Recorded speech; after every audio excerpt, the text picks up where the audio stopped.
Hello and welcome to the Schooner Pod. I'm your host, Bobby Howard, and whether you're ready or not, it is Red River Week. And in these uncertain times, it helps to have good friends around you.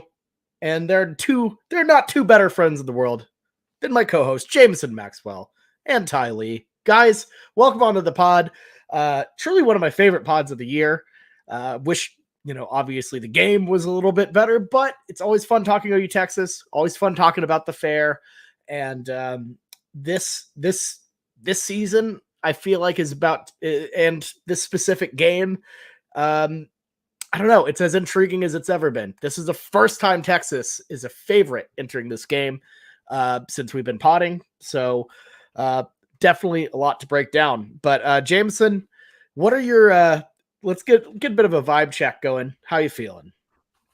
I feel very, very eerie. I feel very unsure about this whole week. I kind of described it to somebody else. I don't know if it was on one of our group texts, but they're like, oh, it's kind of a bad year to go to OU Texas. And I'm like, yeah, because it's going to be one of those years that all the fans are going to be walking around way too quiet. The Texas fans aren't confident enough to trash talk. OU fans sure aren't confident enough to trash talk. There's no confident fan base, even though Texas is such a big favorite, that I'm curious to see, that before 11 o'clock hour, how tense the situation is going to be in the Cotton Bowl. I think it's going to be pretty tense, and I think Texas fans are going to be a little bit cockier than you think, but we'll see. Ty, how are you feeling going into this game? I think Jameson's partially right. I think Texas fans are going to be coming in I'm sure some of them would debate this, but I think Texas fans are going to be coming in for the first time in a long time as the clear favorites and really thinking that they have it in the bag. I know they've believed it sometimes in the sort of recent past, but nationally, no one believed that. So I think really this is the first year in a while that Texas is truly coming in as the big favorites, and it's truly been a long time for that. I think in terms of being an objective fan of the sport or of Texas. So I would expect there to be a lot of confidence in the Texas side, but both teams are super sloppy. Both teams are having down years. One of Texas's losses is to Alabama by a razor thin margin. So certainly that is a little bit better than getting embarrassed by TCU. But I think it's a sloppy game. Both teams are down, and it is one of those rivalry games.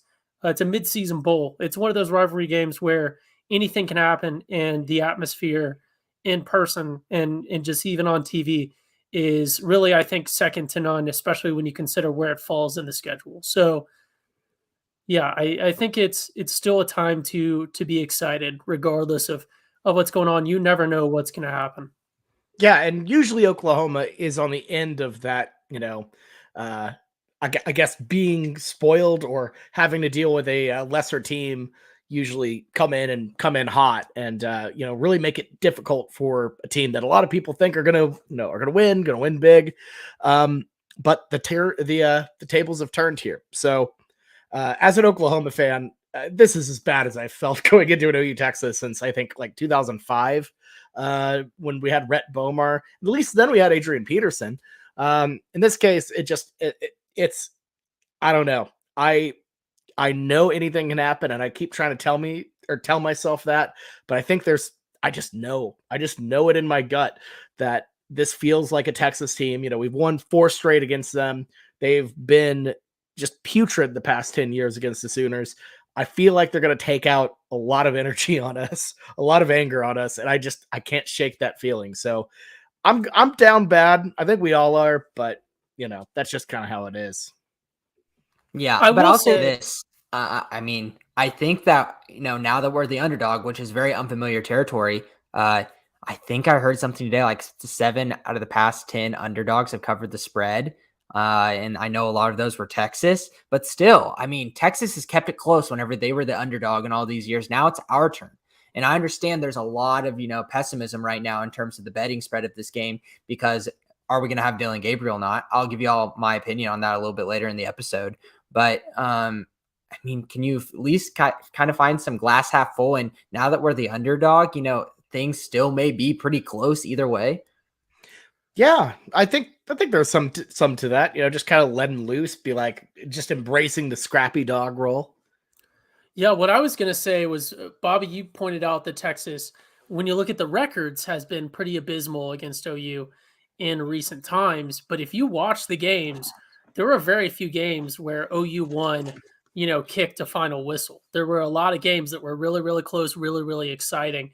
So I know it's a weird comparison to say, oh, OU's the big underdogs this time. Maybe we'll make it close and make it a good game, or maybe even win. That's the most impossible comparison to say, but that is the nature of this rivalry game and the nature of this game. So I think that this is not a game where you can count anyone out regardless of who is a favorite. Like Jameson just pointed out, if you're looking at even the betting lines, and I think there's a reason why this line is so low. If we were facing this Texas team and we weren't their rivals, this one's liable to be in the double digits, approaching the 20s.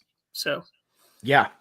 Well, I mean, you're right. The game has been insanely close. Looking back, the last time this game was decided by more than 7 points, I believe, was in 2013 with Case McCoy and crew came in and beat OU, and then the year before OU blew out Texas. So it's been a decade of really, really good rivalry games. So that's on our side, which is nice. But at the same time, I don't know. Historically, it's hard for me to. I don't know. I know that history is there, but at the same time, looking at all the facts and all my head's doing too much stuff right now.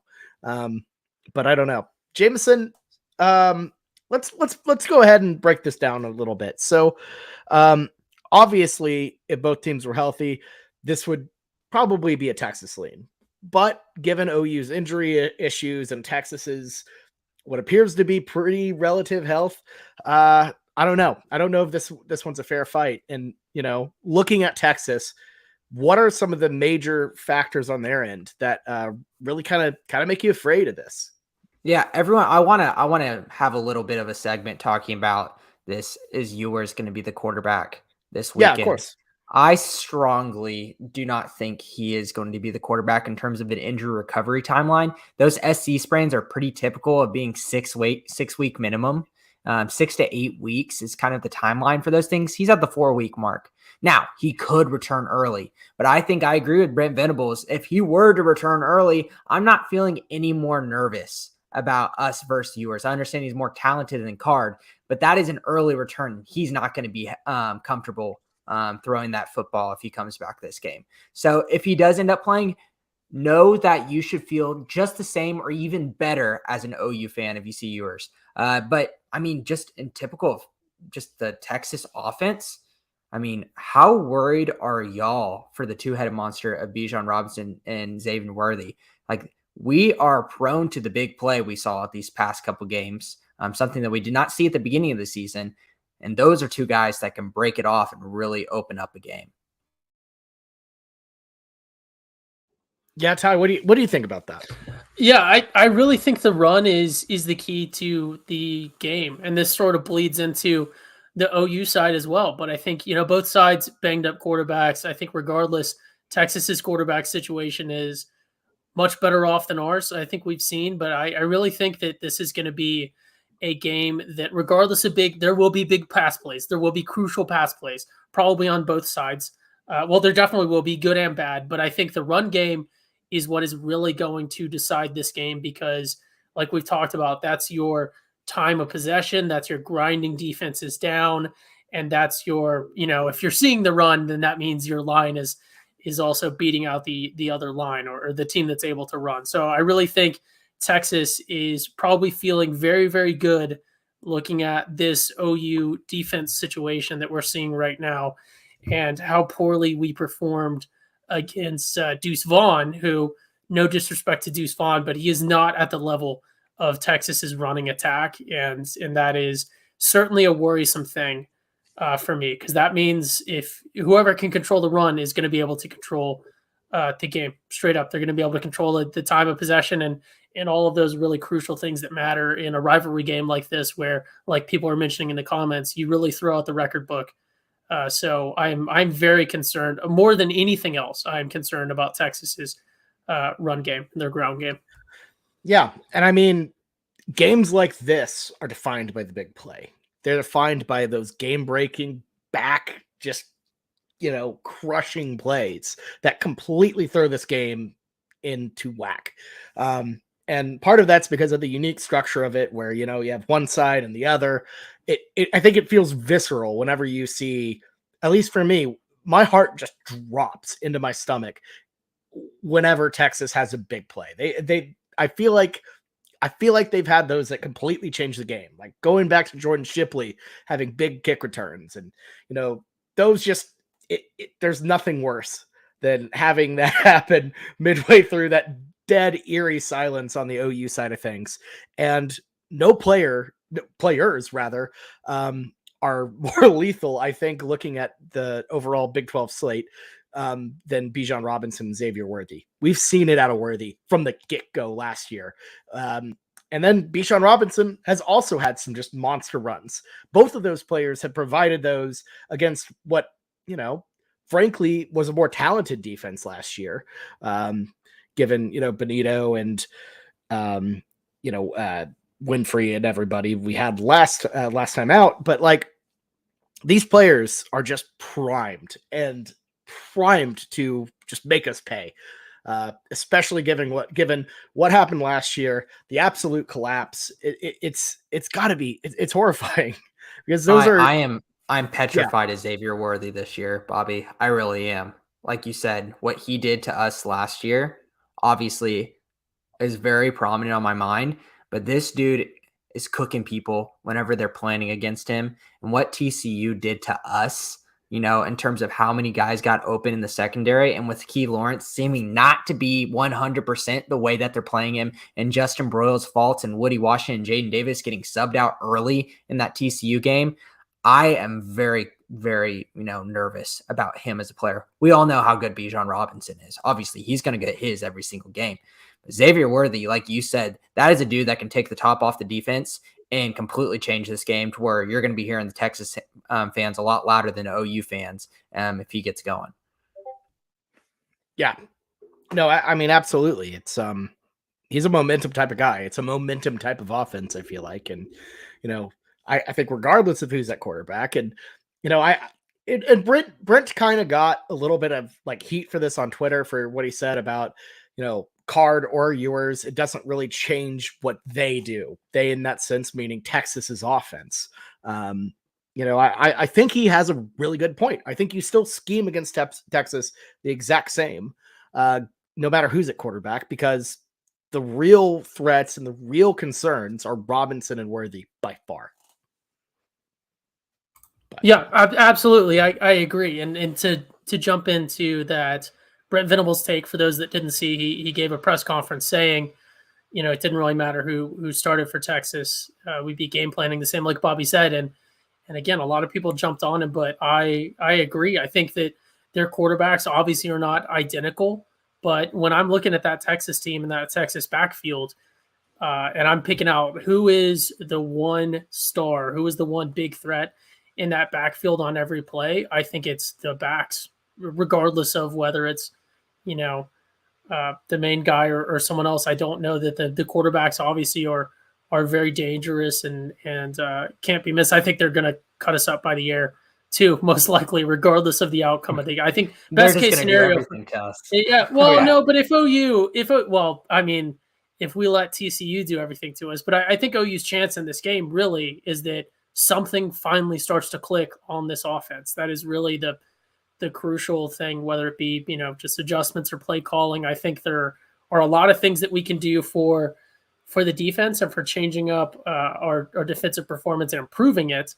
But I really don't think that there's a big difference, like Brent Venable said, in how we're going to scheme against this Texas team, because we're really not at a point. And I think this is maybe digging deeper in between the lines. This can be debated, but we're at a point defensively where we're not like, hey, this is our defense, we're solid, let's start scheming for people. We're at a point where there's a million fires to be put out, and I think we're just trying to put out fires and get back to a fundamental football. And then from there, maybe we can start to think about how are we going to start to tweak things to face specific players, not just specific opponents. Because right now, a lot of what we're trying to do on defense isn't working, period. So maybe we need to figure out how to get guys to pick up on their coverage and not just stand there covering no one in a man coverage situation or something like that before we start getting too fancy with it. Because obviously, whatever we're trying to do right now is already too much.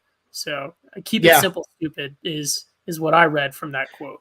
It's just about making your reads, being in the right places, making sure you improve the run gap coverage. It's all easier said than done by far. It's an offense that they, for the past couple years, they've been preached, go fast, don't think too hard, don't make too many reads, just speed. And now they're kind of making too many reads, which is okay. It's the better defense. It's what they need to do. But going from a system where it's so attack based, so just front forward, you don't need to break down what's going on, to this, it's tricky. But it's just about making sure don't bite on obvious decoy plays, obvious curls, make the right reads and make the right plays in the moment, which can be tricky in a atmosphere like that. Yeah, a lot of these players on the defensive end are still got some mental hurdles to get through from what Grinch put them through. That's obvious. But I think what Ty said that kind of really hits home with this game is we can kind of dissect our defense, talk about the 3 levels, how we can try to stop Bijan Robinson, see how we can stop Xavier Worthy. But they're going to get big plays. It's a rivalry game. It's going to happen. The way we win this game on Saturday is going to be through our offense. And there's no doubt in my mind about that. We could have a really good defensive game, but if we're not connecting in terms of the quarterback position and Dylan Gabriel or the backups or whoever plays there, we're not going to win this football game at all. Texas's football team is not the most stout defense as we thought it was probably after that Alabama game. I feel like they got a lot of clout after that, holding Alabama to 20, and they did a really good scheme, but they gave up 20 to UTSA the next week and then lost by giving up 37 to a Texas Tech team, just gave 20 points up to a West Virginia team. This is not the unstoppable defense that some of these announcers and national guys were saying with some, blinders on the Texas defense. There are holes there. We can take advantage of it, but obviously who's going to be our quarterback and who's going to be the leader to take us there? Yeah, no, I mean, that's the $1 million question right there. And it's one that, we really don't know until, I suppose, frankly, Saturday. That's just, you put up a excellent thread on Twitter about it, just kind of the whole process of return to play. And it seems to me, my biggest takeaway is at any moment, the second you get symptoms back, you kind of, that's a setback. So I think, to me, if anyone's hoping Dylan Gabriel's going to be available, I think it's definitely a stretch, but also I'm not in that building. I'm not a doctor or have any sort of medical, knowledge. So, I mean, I took biology for non-majors and learned about. He grew a plant in his dorm or something. I grew a plant and it died after like week 3. I think I had to reset. I learned about iguanas. They brought iguanas to the class one day. It was great. You took biology. I had to do. Hey man, I got the degree. That's what matters. But at the end of the day, it happens. Anyways, ultimately, what I'm trying to say is we don't know. So I think mentally, just prepare for Dylan Gabriel not to be there. I will say this, though, for the people that aren't understanding what we're referring to, on the SkinnerPod Twitter account, I went ahead and made a little tiny mini thread in reaction to a video that someone took from, I guess, the journalism college of the football team and how Dylan Gabriel. No, was it? No, it was not. It was not. It was not. It was not. It was not from the journalism college. And there were so many self-proclaimed alleged journalists, people named give us the inside, and people saying, "Oh, this is from the OU journalism college."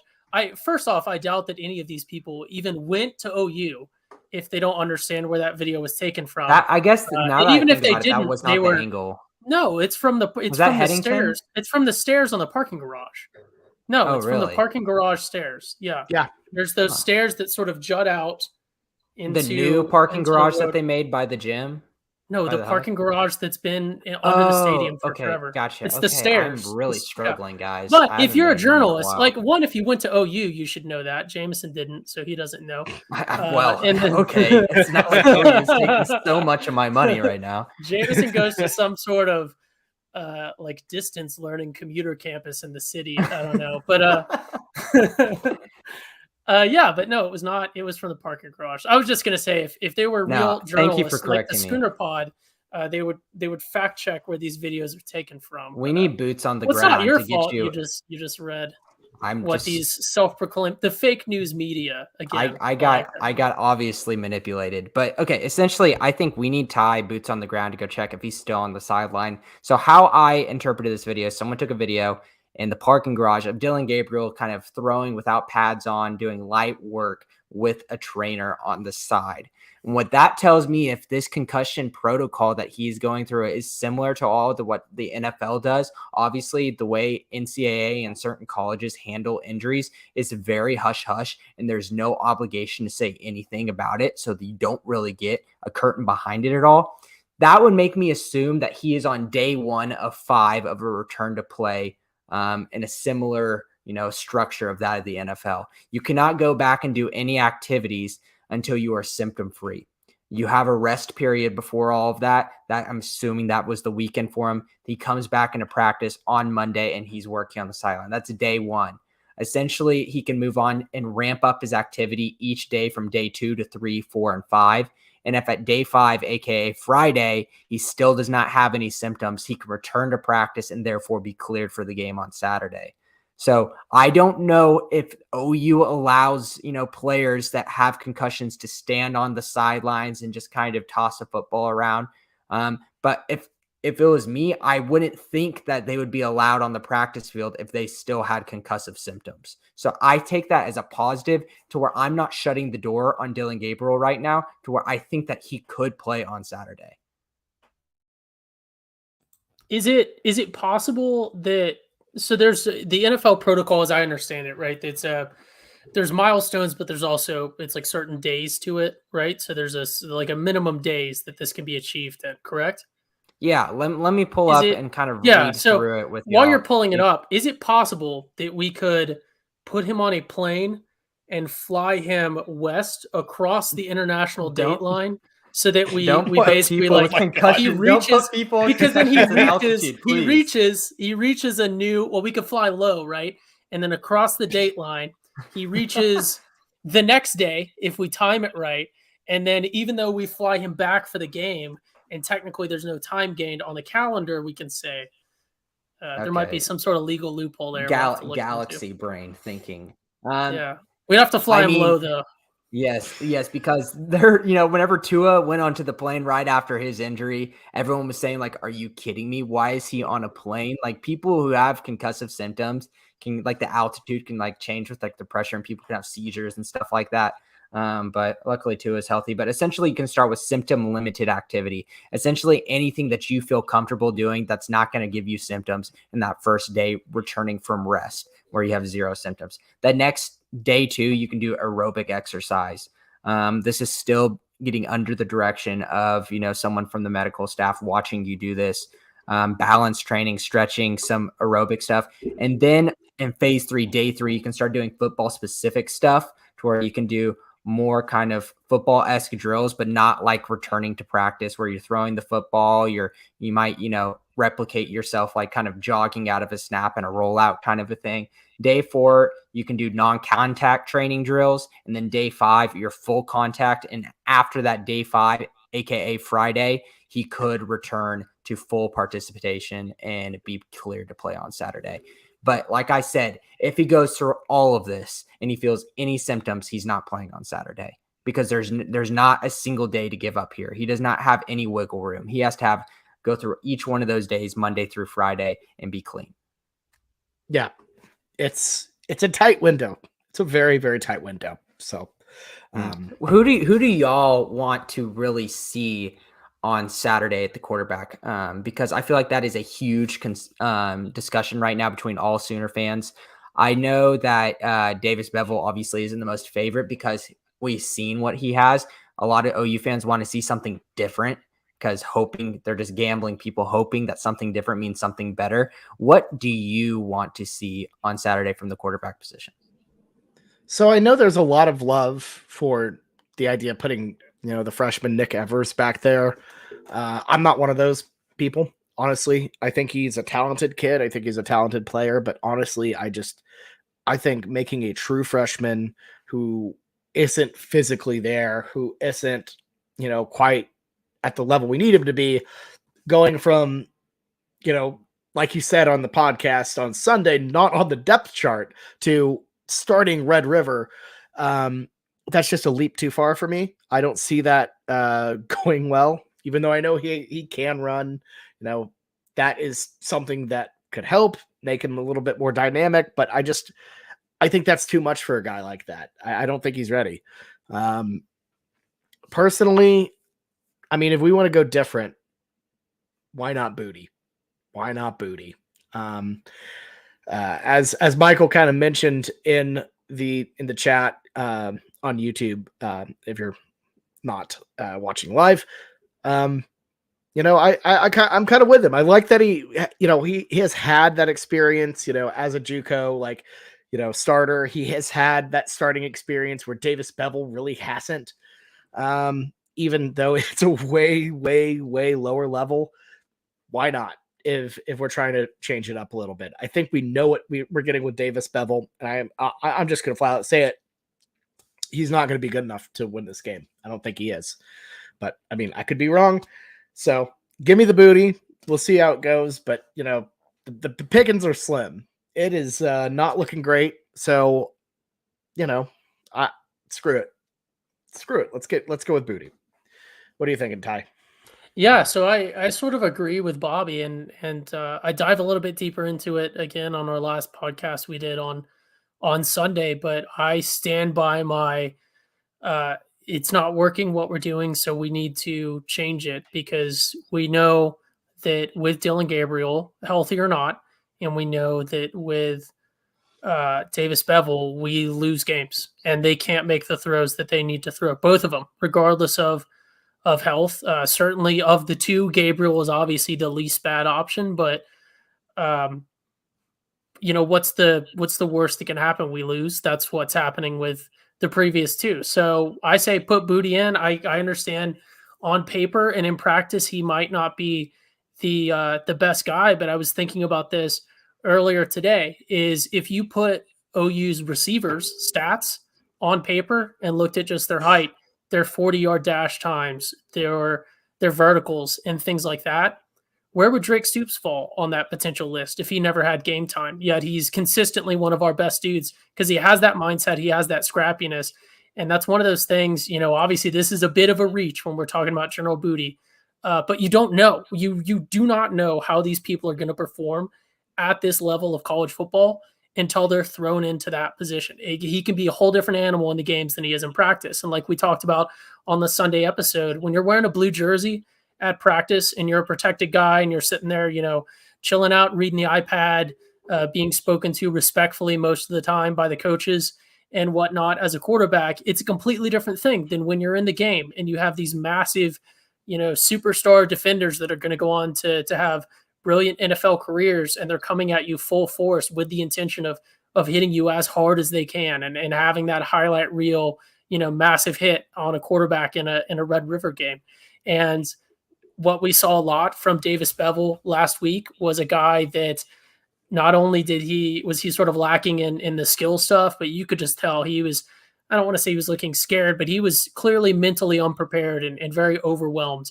If you just watch what he's doing, forgetting to drop back sometimes when he's under pressure, just sort of turtling up or just sort of panicking, you see the close-ups on his face. He just looks overwhelmed, didn't know what was going on. Obviously, he might have a different mindset coming in, more prepared to come into a game if he's coming in with a 0-0 score and has a little bit of time to prepare. But it's not working with the previous two, so I think we should change it up. Obviously, there's an argument for, you want to stick with something and see if it works, but it's not working. Everything we've done is not working. So throw Booty in. The worst thing that happens is we get good memes out of it. Let me zag on you, Ty, because let me give the argument for Davis Bevel. I understand this isn't the popular one. He's came into the game in the third quarter and the second quarters and not looked that good. But here's the thing. One thing we know and we've talked a lot about so far this season is Jeff Lebby plays a heavy scheme, micromanaged offensive game. He wants to tailor every little part of where the ball is going to, which wide receiver it is. He doesn't give his quarterbacks too much choice. He has been doing that, scheming these games for Dillon Gabriel. Davis Bevel came in unexpectedly in a really bad position where we're just getting beat down. I don't think we can make a valid opinion of him at that time. I want a valid opinion of him after Jeff Lebby can give Davis Bevel his new offense that will suit him, not Dillon Gabriel, and start him and see how it goes.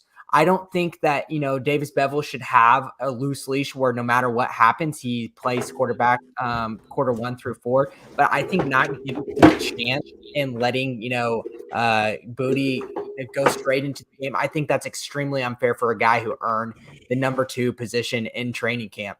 It just doesn't make any sense to me while we're already counting out a guy that hasn't even started a football game for this team already. Let him go out and show out. And if he does the same old thing that he's been doing in the second and third quarters as he's came in, where Jeff Lebby, by the way, is probably saying, I'm not going to show any more of my scheme. I'm not going to give this team anything else. We're down by 30 to TCU. We're playing Nebraska. We're up by 30. Why would I do anything to make my quarterbacks and the offense look better whenever I've got huge games in the future that I need to save up my good play calling for? So let's not judge them on those play calls just yet. Let's give them a chance on Saturday.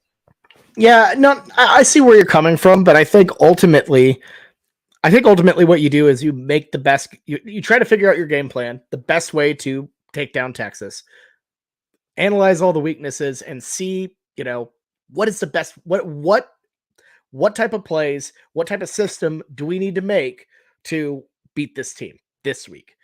And I think what they're doing is right. Have all 3 take reps, and whichever one you feel like gives you that best chance of winning, you do that. I think we've reached the point of the season where you sort of throw out, what someone has done in the preseason, what someone has earned, and he can earn it this week. I think that's fair. I don't think it's anything against Davis. I don't think it's anything against him.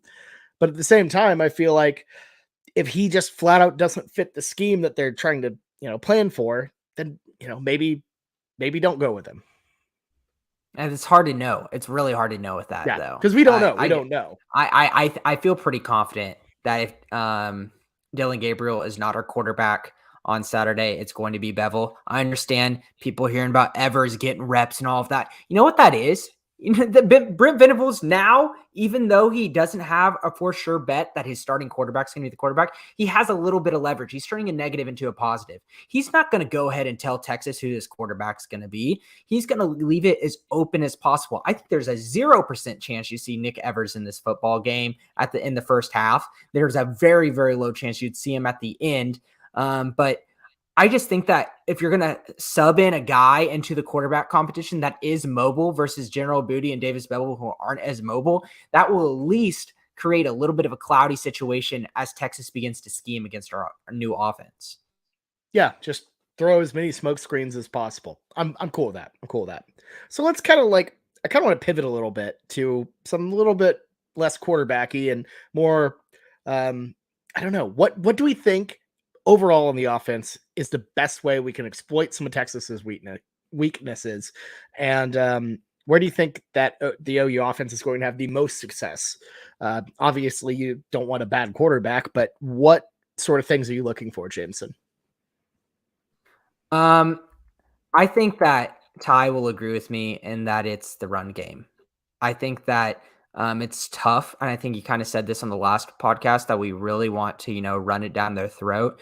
We at least need to have a couple of play action balls into where they can, be honest with our quarterback. But if we don't have Dillon Gabriel, we need huge games out of Eric Gray and hopefully a healthy Marcus Major coming into that. Ty, I mean, do you agree with me on that? That if we win this football game, I feel like the running attack has to at least have 200 yards.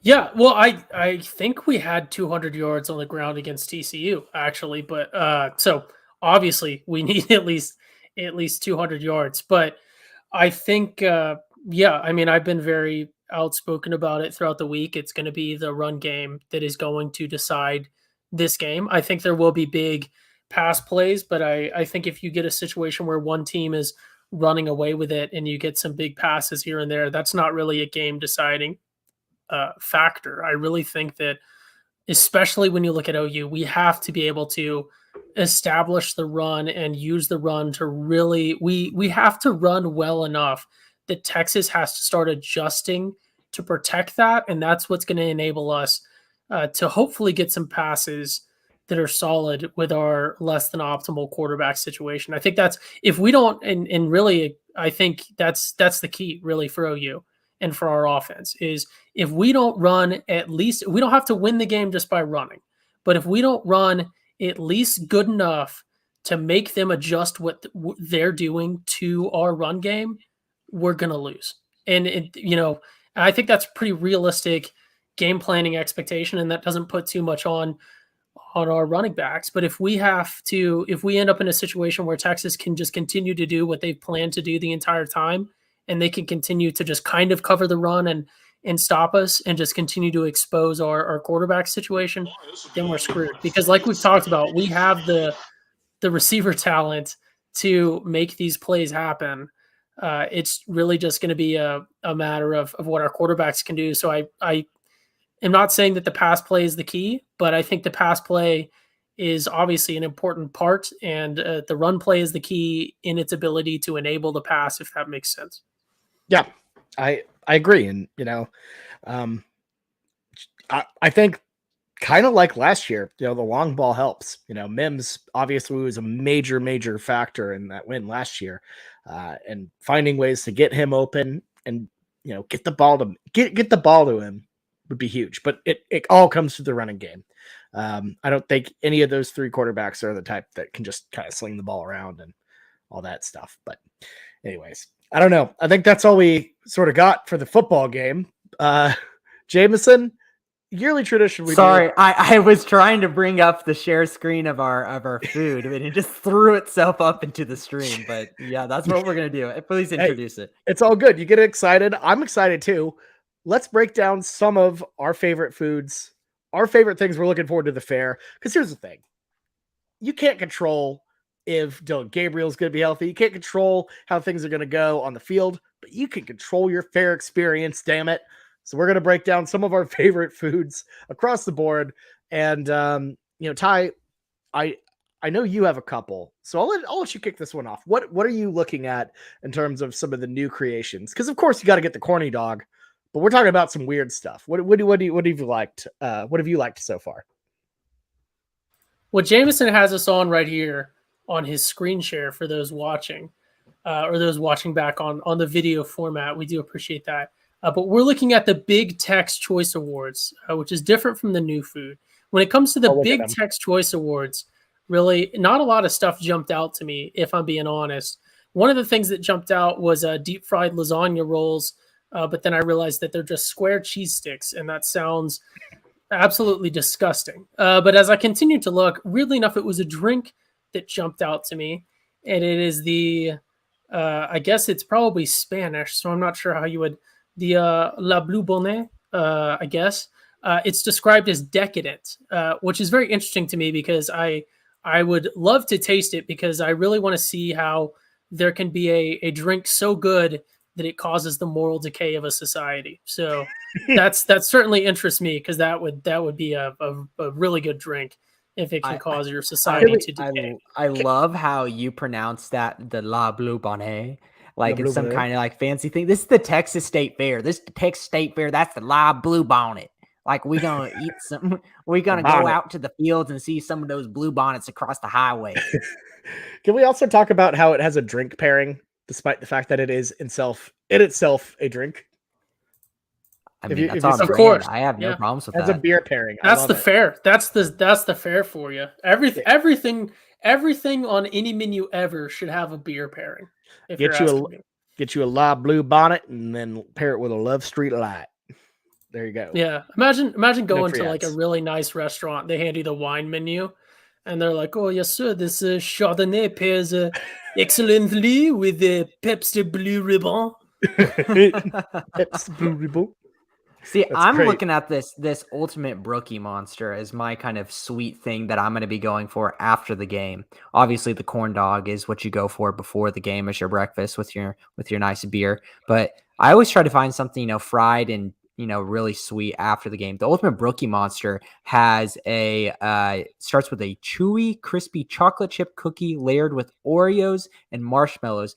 And then it has a triple chocolate brownie batter baked together into a super brookie that they deep fry and put ice cream on top with powdered sugar. Like, wow, I am a huge brookie stan.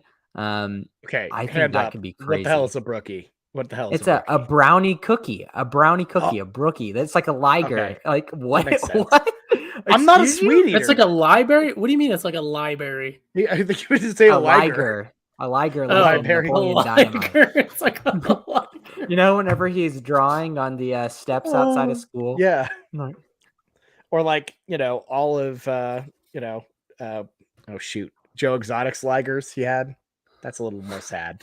that might be a little bit, more relatable, other than me always referring to Borat Noted or Napoleon noted Dynamite or We Texas Austin fan. had to Powers. mention. Noted Texas fan Joe Yeah, Exotic, by the we way. had to mention convicted felon Texas fan. I know that's an oxymoron, or not an oxymoron. That's a needlessly redundant. Convicted felon Texas fan Joe Exotic. But Oh man. I will So say, so one thing that jumped out to me is it was not a big Tex Choice Award, surprisingly. But when I look at the Texas State Fair menu, before I let you guys dive back into specific things, I want to see something that screams Texas and State Fair to me. And I know this sounds dumb, but I promise this is going to make sense. So when I look at it, I see a lot of Cajun dishes. I understand there's some sort of East Texas, weird Cajun stuff going on, I guess, somewhere. But that stuff doesn't jump out to me as Texas. A lot of this stuff doesn't jump out to me, like this sweet peanut butter paradise cookie. Nothing about that screams Texas or State Fair to me. That just looks like something you get at a cookie shop anywhere. It looks like something you get at Disney World. like Hertz And Donuts. a lot of this stuff doesn't jump out to me as Texas stuff. So I really started to look at this menu and I said, what is just stereotypically Texas and what is very State Fair? Because there was some very stereotypically Texas stuff that just didn't jump out as State Fair. There's a ton of really good Tex-Mex on the menus. But when I looked at the new food, one thing just super jumped out to me. And I said, this screams Texas State Fair food. And it is Texas deep fried honey. And I think regardless of how you feel I about did see that. some people are positive on honey, some people aren't. I personally am a pretty big honey fan. I've never eaten it, just on its own like Winnie the Pooh does. But I think it's good on stuff. It's a natural, really good sweetener, really healthy for you in a lot of ways as far as sweeteners come. And it's deep fried. If you told me I got some deep fried honey squares, I would immediately think, oh, that's got to be from the Texas State Fair. And that was really the only food item that I saw that was just so stereotypically Texas State Fair. So I had to mention that one. Yeah, look at, and it doesn't necessarily even look that. It looks good. It doesn't look like amazing. Like, oh, you have to go get this. But it's so Texas State Fair to me. It's just perfectly, it fits. Okay, and it's saving the bees. It's also saving the bees who are dying. Look at the little derpy bee with the eyes and the little smile. Like, of course you got to go save the bees. And Whitman brought up a good point in the chat. It's sold by Jack's Fries. So if you know, I don't know if that name immediately jumps off, your right off your head for you at all, but Jack's Fries is that massive stand right outside the Cotton Bowl Plaza that is always the place to go in right after the game if you just want quick food, short lines. I feel like the lines are always really small there, so you don't have to wait forever to get your taste of the fried honey. So. Yeah, and one last thing on it, it said that the place that produces it has saved. Well, it said we've saved. What does it say? It says. Well, I know that it says. Rescue Bee Ranch, 1 million bees saved and counting. What are they counting? That's what I want to know. What are these bees counting? I understand that. What do you need 1 million bees to count? I would like to know what they're up to on that ranch. they're trying to weaponize the bees, to form their You own telling me a personal bee bee army. counted this food? I don't know what you're trying to say, but okay. Well, okay. So I'm gonna take a look. I've taken a look at mine, and I know it's kind of lame to pick the winner of a base of a best taste or a most creative. I really like the fried charcuterie board. Looks really interesting to me. It seems like a really good walkable food. It seems like Yes, I pretty agree. tasty. I would absolutely do that. I would absolutely It do. sounds like some meats and cheese and some apple. Have you ever had like like a Fuji apple on like a turkey and brie sandwich? Like Oh my that God. slaps. And I love that meal. It sounds like that, just but a little bit fried. Oh yeah, no, that sounds unreal. That sounds awesome. I feel like that would be really delicious. Like a nice, and it's not too filling. You can still do. It's okay. So it's chopped up fresh mozzarella, salami, and crisp green apple, tossed in olive oil, balsamic vinegar, and Italian herbs. They're then wrapped in a wonton wrapper and fried to a golden crisp, topped with with some creamy goat cheese and a drizzle of hot honey. That sounds awesome. That's just like a Boom. lot of things Yep, put that's together. it. Love a good wonton.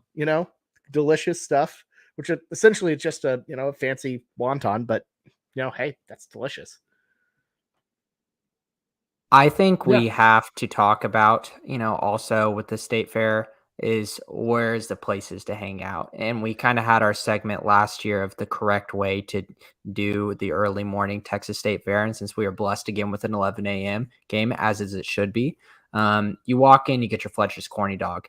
But Bobby, tell us about this nice little promo that Fletcher's is doing this year, making it more even of an incentive for me to go get a corny dog and maybe a second. Yeah. So when you get your corny dog, it's not an if. You got to go ahead and get it. I know you know that. We know that at the Schooner Pod. Longtime listeners know that it is an absolute must. It is so important. But this year, it's the 80th anniversary of Fletcher's, and you gotta check your stick.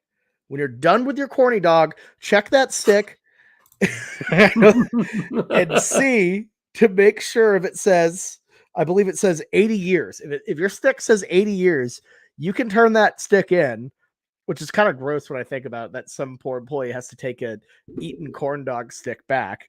But that's okay. That's fine. You get a you can get yourself some swag. You could get a t-shirt, some gift packets, a little Stuff hat we all pin. get. Yeah, there you go. Some other memorabilia. You could get like a little some good Mr. Corny stuff. So That is also epic. Also, you can get a coupon for 4 Fletcher's corny dogs as well. Which honestly, I'd rather have the shirt that just says "Stay Corny" on it. That's awesome. Can I just straight up take that coupon and buy 4 more and see if I can get another?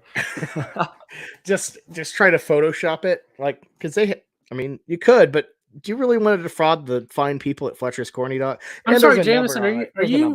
Are you finding a way to hedge corn dog bets?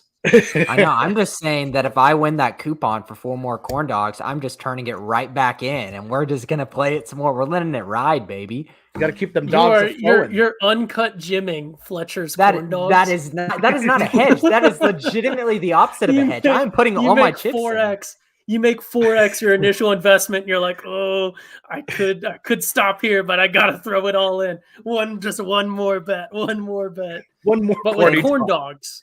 And can we agree that the best Fletcher stand to go to, even if it is a little bit longer, is the one right next to Big Tex? It just feels right to get that, that corny dog right next to Big Tex as he yells at you, telling you to wash your hands and everything.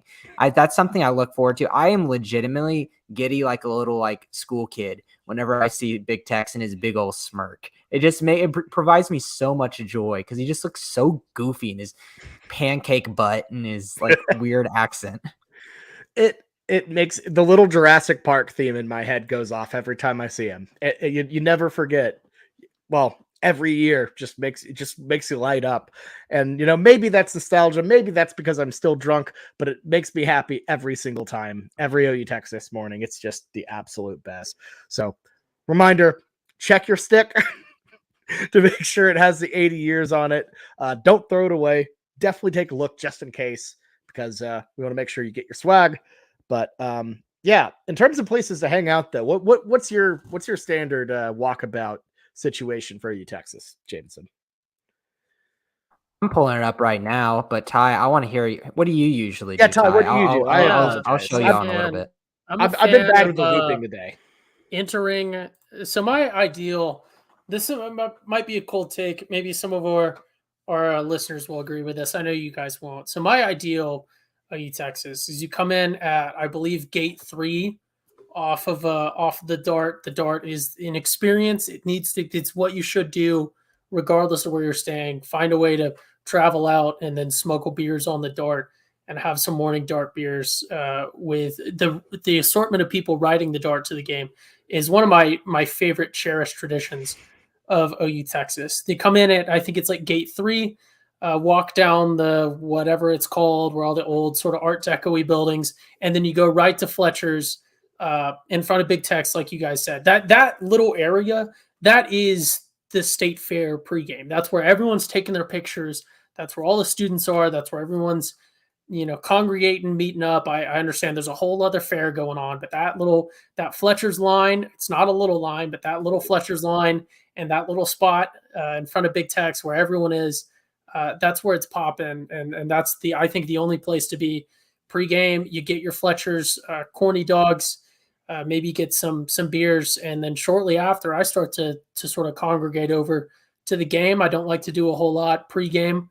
A lot of my pregame experience again is that dart ride that I'm fond of. I know you guys aren't.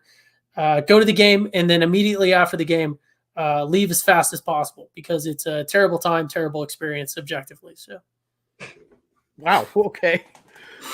All right. Well, my situation, I mean, don't get me wrong. I like the dart. It's all right. It's a quick in and out for me. I know usually you're taking. It's your not dart about ride. speed and ease of transport. It's about meeting random people, being like, "Hey, you guys want a dart beer?" Pulling a beer out of your boot or whatever else because you have 10 on your person somehow, even though you're only wearing shorts and a jersey, and then you have a fun time.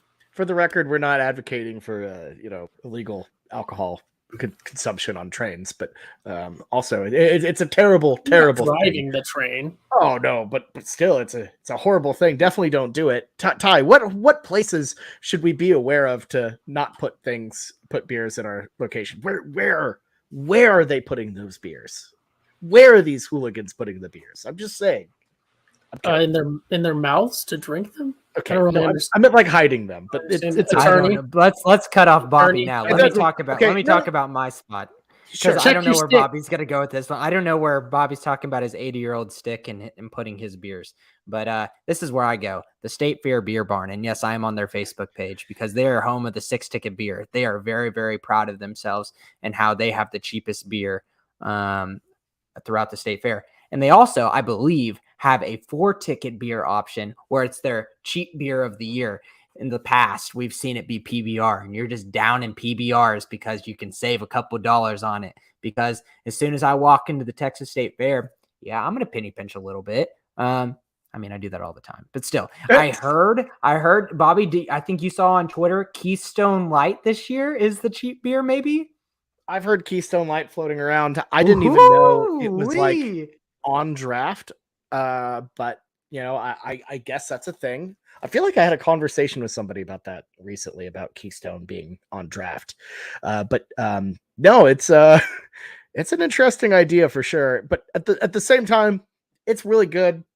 I'll also say like the other beer options are also cheaper. Like, so if you just want like a Shiner Bock, something like that, it's still cheap there as well.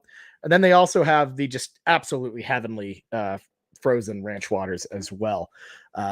So I kind of hate putting it out there, because I like keeping it a small circle and everything.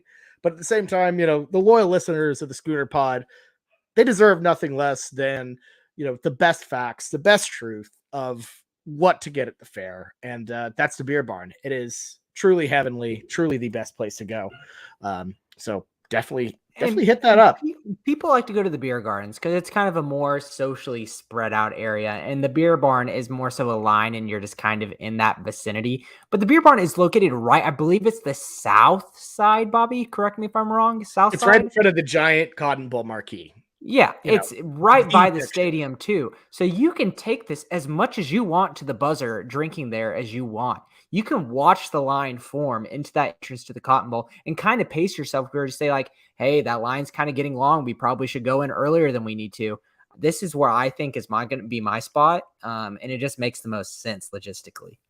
Yeah, no, it's definitely the best. Like, because here's the thing about OU Texas, I like going early so you can get the walk around and the experience, but once you hit a certain point, it's game time. It's go time. So you have to get your beers in you while you can before you transition to cash. And by the way, Cotton Bowl, actually not cash. The Cotton Bowl is a cashless facility this year, which is genuinely hilarious for a venue surrounded by a state fair that uses coupons. Coupons, by the way, that are now worth $1. So really should just be dollars. Go find your old coupons. Yeah, old coupons.